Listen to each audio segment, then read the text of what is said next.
Bonjour, mon invité est Jean-Pierre Filu qui vient de publier ce livre dont tout le monde parle, Un historien à Gaza, rien ne me préparait à ce que j'ai vu et vécu à Gaza. C'est un livre qui raconte ton expérience de plusieurs semaines en direct à Gaza, en vivant avec la population. Alors on va bien sûr en parler, mais est-ce que l'on peut dire que ce qui s'est passé à Gaza préfigure quelque chose de plus important qui est en train de se passer en Iran et peut-être plus largement au Proche-Orient?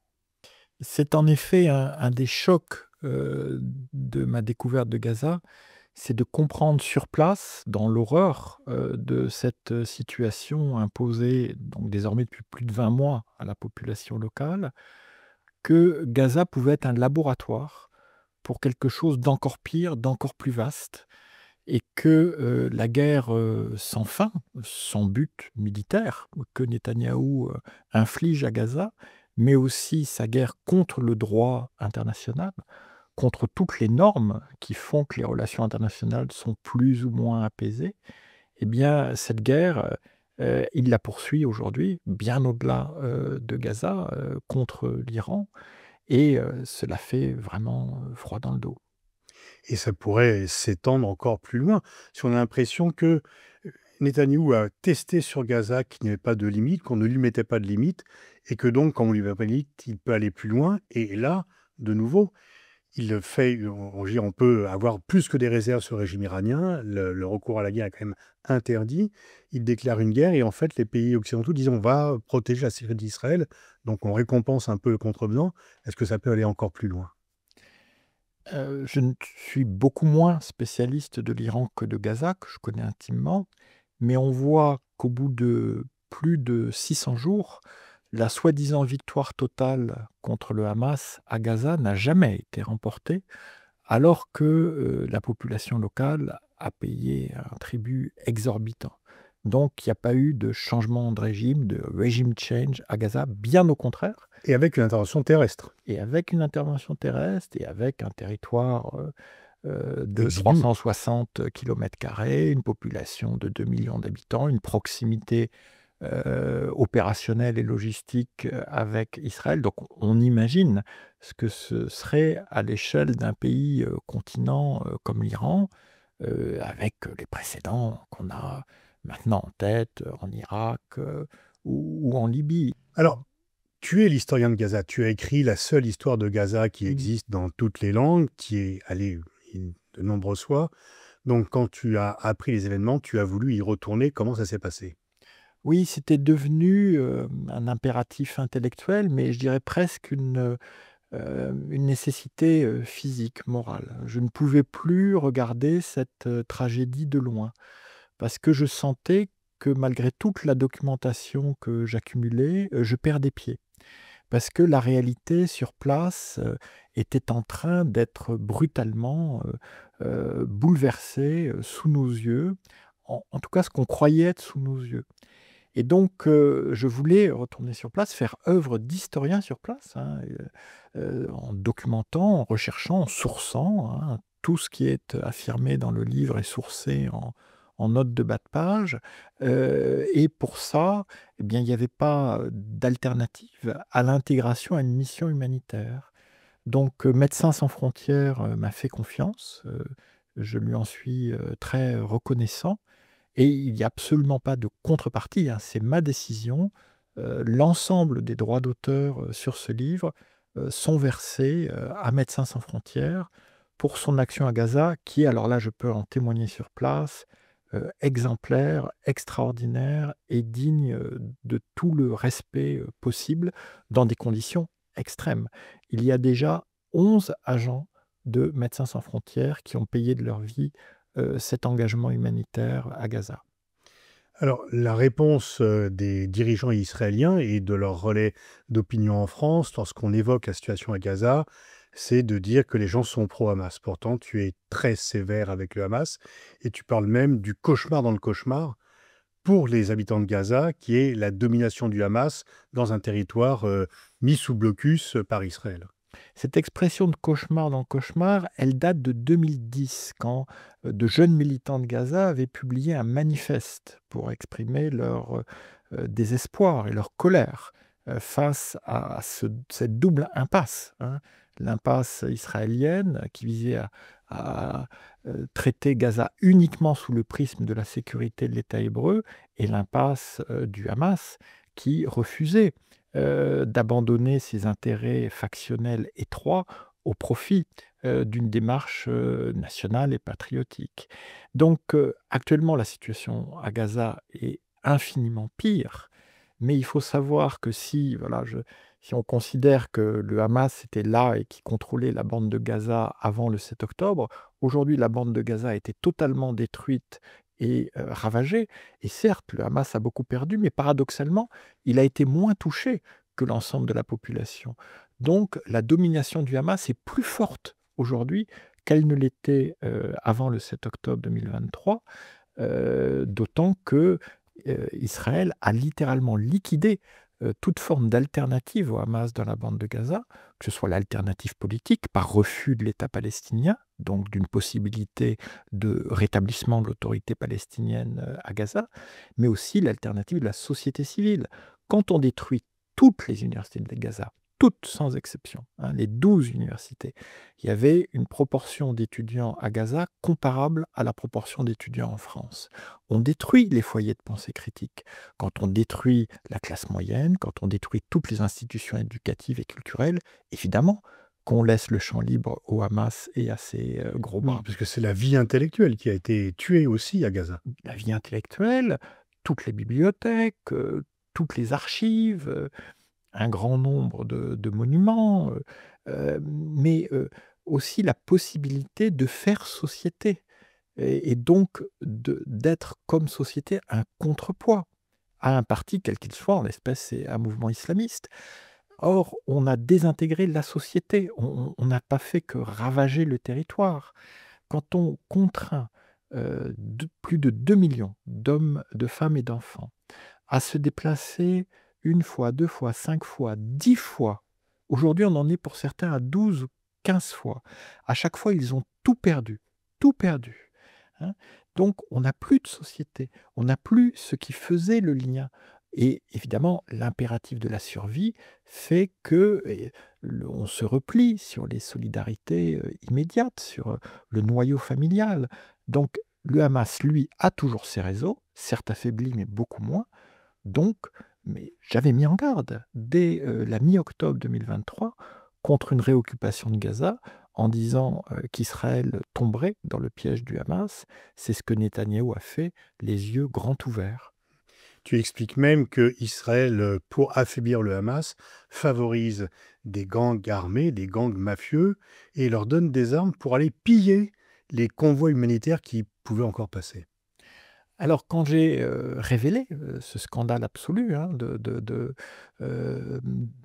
mafia protégée par l'armée israélienne, soutenue par les drones israéliens, lorsqu'ils attaquent des convois d'aide humanitaire de l'ONU, j'ai senti une légère incompréhension, voire plus, jusqu'à ce que un débat en Israël Avigdor révèle Lieberman lui-même. et Netanyahou qui ne nie pas et qui au contraire, à la Netanyahou, s'en vante en disant: «Bah oui, nous soutenons des clans opposés au Hamas à Gaza». Alors évidemment, il n'a pas ajouté que ces clans en question n'en sont pas, ce sont des bandes de gangsters qui ont fui les prisons palestiniennes après qu'elles aient été bombardées par l'aviation et les drones israéliens et qui se sont reconstitués, mais alors littéralement en adossés aux positions israéliennes. Et avec des armes neuves qui ne peuvent venir que de l'armée De israélienne. l'armée israélienne. Mais au cas où il y aurait eu un doute, bon, il se trouve que j'ai pu documenter à quelques centaines de mètres de l'endroit où je résidais, 2 pillages où quand ces pillards ont été en position de faiblesse, des drones israéliens sont intervenus pour leur permettre de vider des convois d'aide humanitaire des Nations Unies. Donc c'est en fait un jeu où Israël, d'une main, consent très chichement à laisser entrer de l'aide humanitaire et de l'autre permet que cette aide humanitaire soit pillée pour que ces gangs se redistribuent l'argent considérable qu'ils vont se faire avec la revente au marché noir de cette aide qui ne pourra donc pas profiter aux plus faibles, aux plus vulnérables à qui elle était destinée, c'est-à-dire fondamentalement les femmes et les enfants les plus menacés. Et donc le gang ainsi peut recruter et Israël peut continuer sa campagne de démolition des Nations Unies pour arriver au cauchemar. Alors là, c'est pas un cauchemar dans le cauchemar, c'est un cauchemar absolu, de ces centres de distribution d'aide inhumanitaire où on est désormais à plusieurs centaines de morts. On parque les gens pendant des heures et puis après on ouvre les portes, ils courent pour obtenir quelque chose, on leur tire dessus. On leur tire dessus. Alors il y a déjà, ce viol, de toutes les règles, qui doivent présider, à l'aide humanitaire, mais il y a aussi cette humiliation organisée. Or, ce que j'ai pu constater sur place, et j'ai toujours eu une profonde empathie pour, la population de Gaza, c'est, que dans les circonstances les plus extrêmes, les plus atroces, ils s'accrochent à leur dignité. Il y a toujours beaucoup de pudeur et on a l'impression que dans cette aide inhumanitaire, c'est pour ça que j'utilise l'expression de guerre inhumanitaire, parce que l'inhumanitaire est non seulement, banalisé, mais la militarisation de l'humanitaire est au cœur de la guerre, israélienne à Gaza. Et on a l'impression qu'au-delà de tous ces morts, il y a aussi la volonté de réduire cette population plus bactère, de l'obliger à mentir. L'humiliation permanente. L'humiliation est systématique, multiforme et ça, heu, pour toutes les organisations humanitaires sur place, c'est un scandale, qu'elles dénoncent sur tous les tons, parce que, j'ai vu des vétérans qui ont été, sur des théâtres, terribles, qui n'ont jamais vu, heu heu, à la fois une telle méthode, un tel système dans la destruction, les ravages, ça n'est pas une catastrophe naturelle, c'est pas un tremblement de terre. D'un tremblement de terre, il y a toujours une maison ou 2 qui surnage. Là non, c'est méthodique, méthodique et en même temps, c'est cette attaque, heu, presque intime, de la dignité de ces femmes, de ces hommes et de ces enfants. Dans des conditions pourtant constamment déplacées, plus aucune intimité, plus aucune hygiène, la peur d'être bombardé, chaque nuit. On a beaucoup dans les médias fait part des angoisses des Israéliens qui peuvent être bombardés par, l'Iran, mais là, c'est depuis 20 mois l'angoisse permanente et il y a plus aucune même, enfin, possibilité d'hygiène corporelle ou, humaine, quoi. Oui, tout s'est effondré, hein. C'est une humanité naufragée au sens propre. Alors j'ai beaucoup cherché les mots pour ce livre, parce que je voulais trouver des mots simples, forts et appropriés et qui en même temps, si j'ose dire, rendent honneur à ces femmes, ces hommes et ces enfants totalement abandonnés, donc naufragés parce que c'est une mer de tentes, à perte de vue pendant des kilomètres et des kilomètres et même quand on est sur la route littorale, on parfois on ne voit même plus la mer parce que la plage elle-même a été envahie par les tentes, et donc on ne choisit pas ses voisins, on ne choisit pas son environnement, on peut être avec, des gens plus ou moins agréables, plus ou moins honnêtes, plus ou moins agressifs. On est perdu et puis bon, une tente, c'est une tente, c'est-à-dire alors évidemment une tente ne résiste pas à une frappe israélienne, au contraire, ça fait des incendies qui se répandent immédiatement avec des brûlures et des blessures atroces, mais une tente ne protège même pas de la pluie et j'ai pu voir et je le raconte, comment, des orages peuvent transformer cette mer de tente en immense cloaque, à ciel ouvert, où les femmes, les hommes, les enfants, doivent lutter, contre la boue, l'inondation, le fait que le peu qu'il leur reste est totalement, souillé. Heu et il y avait cette femme qui criait de: «Je ne veux plus manger, je ne veux plus manger, je veux juste être un peu au sec», hein et ça, on les enfants, les bébés, les nourrissons morts de froid, d'hypothermie. Alors on se dit: «Oh, c'est la Méditerranée». Non, alors on peut regarder, oui, oui, on peut regarder, ah ben il faisait 6 degrés ce jour-là, c'est pas possible, on peut pas si, on peut parce qu'il y a l'humidité, il y a aucune protection, hein, et ils ont beau, enfin je veux pas être mélodramatique, mais essayer de Il y a de quoi. tenir, il y a de quoi. Mais j'essaie toujours de rationaliser, ils ont beau tenir l'enfant contre eux, heu, l'enfant peut mourir dans leurs bras Plus de froid. les amputations sans anesthésie, c'est au XXIe siècle, on peut, pour des blessures de guerre, devoir amputer des enfants sans anesthésie. C'est quand même, franchement, hallucinant. Alors, il faut je vais essayer de donner des chiffres, pour être le plus précis possible, hein.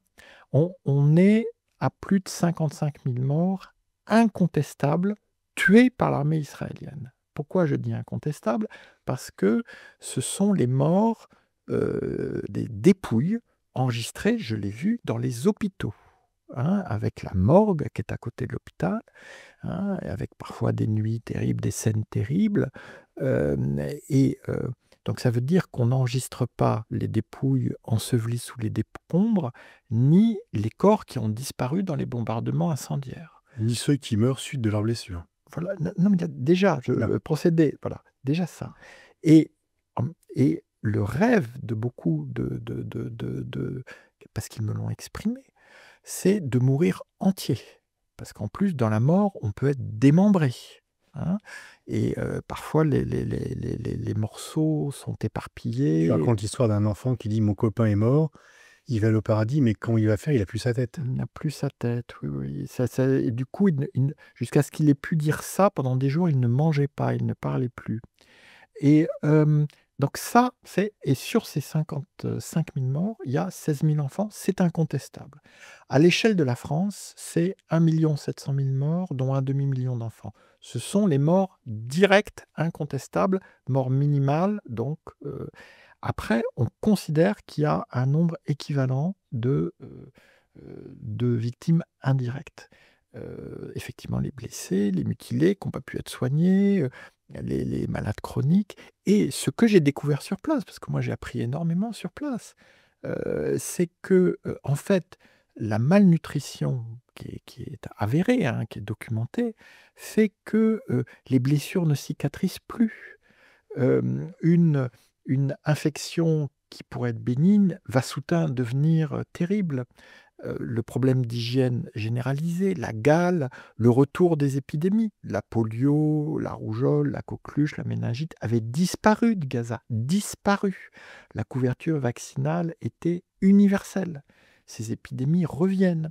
Donc on ne sait plus, je le dis à un moment dans le livre, l'énumération des plaies, des fléaux infligés à Gaza donne littéralement le vertige. Et chaque fois qu'on croit qu'on est allé au bout, on trouve encore une nouvelle raison.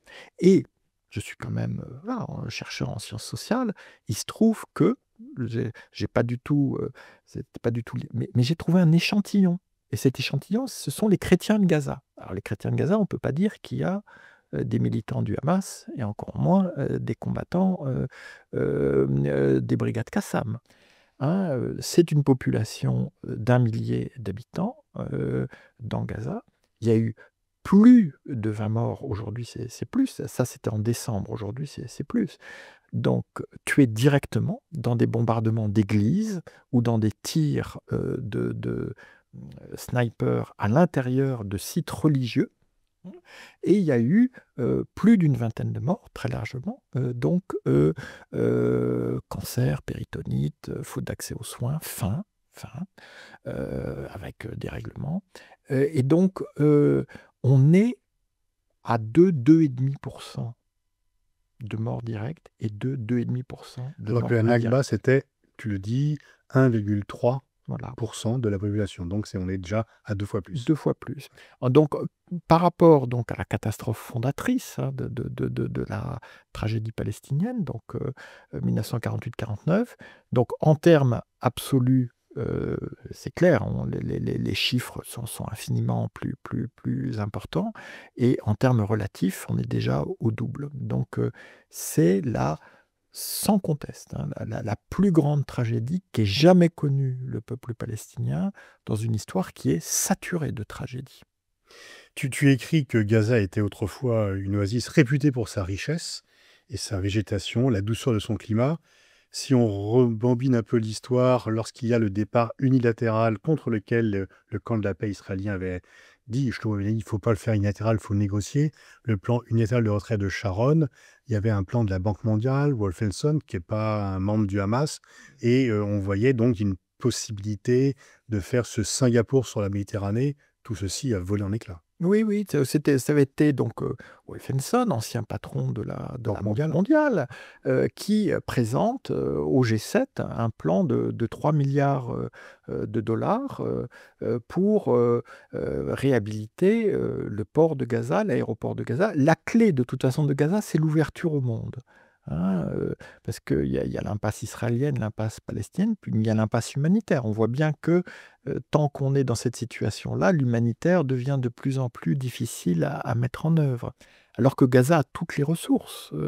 Elle a des terres très fertiles qui sont aujourd'hui ravagées et pratiquement toutes sous le contrôle exclusif de l'armée israélienne. C'est effectivement une oasis historiquement. Et puis il y a surtout la ressource humaine. Je rappelle que voilà, le même pourcentage d'étudiants qu'en France. On avait une main-d'œuvre très qualifiée, y compris dans les technologies de pointe, et une population qui, grâce aux Nations Unies, avait un niveau scolaire et une protection de santé qui était très au-delà de celle de l'Égypte ou de celle de la Jordanie. Donc tout ça a été ravagé, hein, ravagé. Et là encore, hein, ça n'a rien à voir avec je ne sais quelle nature de Gaza, je ne sais quelle fatalité de Gaza. C'est une volonté qui s'est appliquée de manière implacable, impitoyable, pendant ces 16 années de blocus qui ont précédé la guerre en cours. Et on voit bien 3 milliards de dollars proposés par Wolfenson en 2005 pour faire de Gaza la Singapour du Moyen-Orient. 10 ans plus tard, une des guerres d'Israël qui apparaît aujourd'hui limitée, en 2014, on est à 5 à 7 milliards de dollars juste pour compenser les dégâts de cette guerre. Et aujourd'hui, on est, dans toutes les estimations, à 10 fois plus, à 50 à 60 milliards de dollars. Donc, c'est non seulement une indécence du point de vue de tous les principes de l'humanité, mais c'est une folie en termes économiques et évidemment écologiques. Parce que... Les pays occidentaux qui se mobilisent toujours pour les pièces de la presse n'ont rien fait réellement pour lutter contre l'interdiction d'Israël d'accès à la presse internationale. C'est aussi rare parce que généralement dans les conflits, la presse quand même a accès. C'est un cas rare d'interdiction totale d'accès de la presse internationale. C'est effectivement unique, hein, on imagine le conflit en Ukraine qui serait couvert, uniquement à partir de Moscou, par des gens exclusivement accrédités auprès de l'armée russe et qui ne pourraient rentrer en Ukraine qu'escortés par l'armée russe. Il y aurait quand même un tollé universel. Là, c'est ce qui se passe, avec en plus cette chasse aux journalistes palestiniens. Bon, j'en ai interviewé certains, je rapporte leur rencontre. C'est Qui toujours sont morts très... depuis. Et voilà, il y a eu effectivement... Ça que d'habitude, la presse est protégée. Là, elle a une cible. c'est ce qu'ils m'ont tous dit, que le casque et le gilet presse les désignaient plutôt qu'ils ne les protégeaient. Tu dis que le peuple de Gaza a cru que les images du carnage bouleverseraient l'opinion internationale, les contraindrait à agir. Il n'en a rien été. Il n'en a rien été. Et ça m'a rappelé évidemment la Syrie soulevée contre Assad 10 ans plus tôt, avec cette idée que, bon, certes, nous souffrons de manière terrible, mais les images de notre souffrance vont évidemment provoquer un sursaut international. Donc ça, ils y ont cru quelques mois. Quand j'y étais, ils n'y croyaient plus du tout. J'ai même vu des scènes très émouvantes où des journalistes pleins de bonne volonté arrivaient sur un lieu de tuerie Les femmes ou les hommes, les survivants leur disaient: «Non, non, non, non». Ils savent tous là-bas, ils savent tous dans le monde arabe, ils savent tous dans le monde ce qui se passe. Partez, partez, ne filmez plus. Mais Gaza, et en plus, c'est pas fini. On peut craindre malheureusement que la liste des souffrances, la liste des carnages s'allonge. Ça restera quand même une tâche indélébile sur l'honneur de la pseudo-communauté internationale et en tous les cas des pays qui mettent en avant des principes universels et qui là les ont quand même largement foulés aux pieds ou accepté qu'ils le soient. Bon, je laisse aux historiens du futur, la tâche lourde d'interpréter, cette attitude que je juge, incompréhensible, évidemment injustifiable, mais incompréhensible. Ce n'est plus du deux poids, deux mesures, c'est de la schizophrénie. Et la schizophrénie n'est pas une opinion, c'est une pathologie. Merci Jean-Pierre, déjà bravo pour le courage dont tu as fait preuve comme d'habitude, mais là peut-être encore plus que d'habitude en prenant tous les risques physiques que tu as pris pour partager la vie quotidienne des Gazaouis et pour revenir avec ce magnifique témoignage bouleversant et qui pousse bien sûr à la réflexion, un historien à Gaza aux éditions Les Arènes.